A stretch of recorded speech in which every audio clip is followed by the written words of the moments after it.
Nilimwangalia Mama Riziki kwa mshangao. Unasemaje shangazi? Huyu ni Zena. Ni mwanamke tu rafiki yangu. Mama Riziki hakucheka. Hakuonyesha hata ishara ya utani. Macho yake yalikuwa yamefumba nusu, kana kwamba anaona mbali zaidi ya ukuta wa nyumba yake ndogo ya magome iliyopakwa chokaa.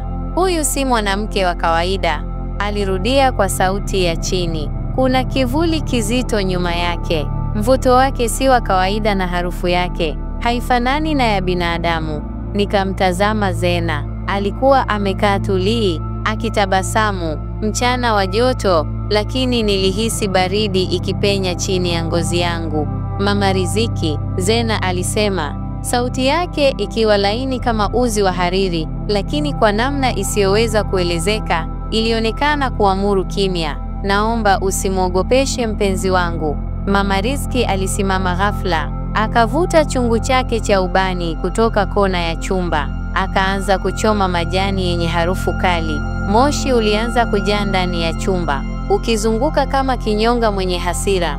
Mara ghafla moshi ule ulipoanza kumzunguka Zena, mwanga mweupe ulitoka kwenye mwili wake kwa sekunde chache, ukawasha kona ya dari. Nikastuka. Zena hakutetereka, alitabasamu tu, halafu akasimama.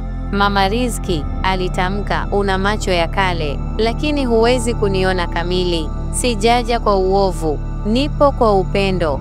Mama Riziki alitetemeka, halafu akaanguka kwenye mkeka. Nilimshika haraka, moyo wangu ukidunda kama ngoma ya vita. Zena alinitazama kwa macho yale yale ya utulivu. Tutaonana baadaye mpenzi wangu, alinong'ona. Kisha akaondoka bila kufungua mlango. Alipita ukutani, moja kwa moja, ukuta wa tofali, na akaenda. Mama Riziki hakusema chochote kwa dakika 10. Kisha alifungua macho polepole na kuniambia, unahitaji kusafishwa. Nikamuuliza, yeye ni nini? Jini?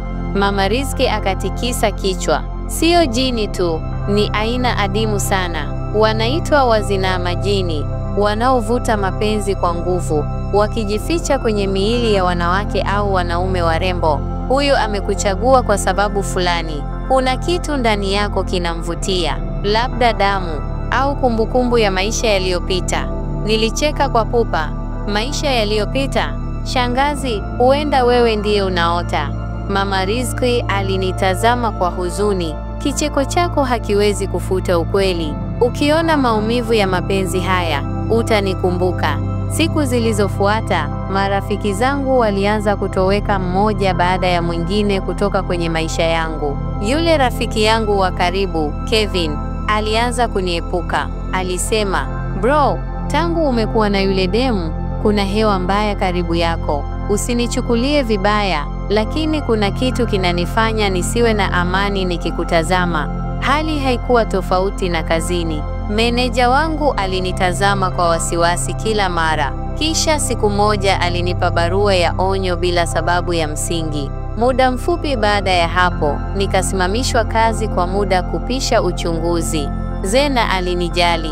Alikuwa karibu kila siku. Kila nilipohisi huzuni au uchovu, alinitokea. Wakati mwingine bila hata kumpigia simu. Alijua kila ninachofikiria. Alinijibu kabla sijazungumza. Alinibembeleza, alinikumbatia, lakini vile vile alinitawala.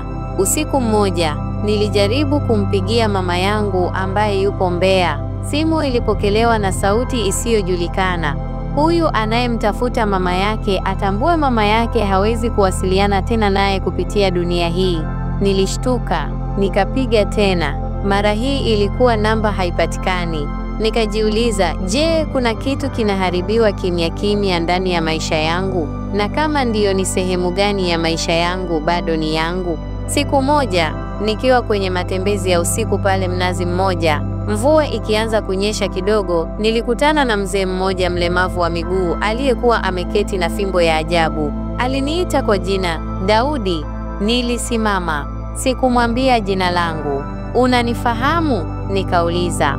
Hapana, lakini ananifahamu mimi na anatumia jina lako la kuzaliwa. Akaniangalia kwa jicho moja, jingine lilikuwa limefungwa. Umekutana naye tayari, sivyo? Nani?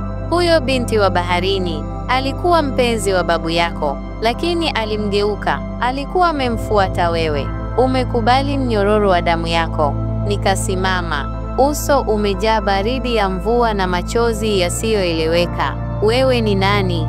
Akatabasamu tu. Utaona, ukimfuata sana, utaelewa kila kitu. Lakini kumbuka, si kila anayekupenda anakutakia uzima.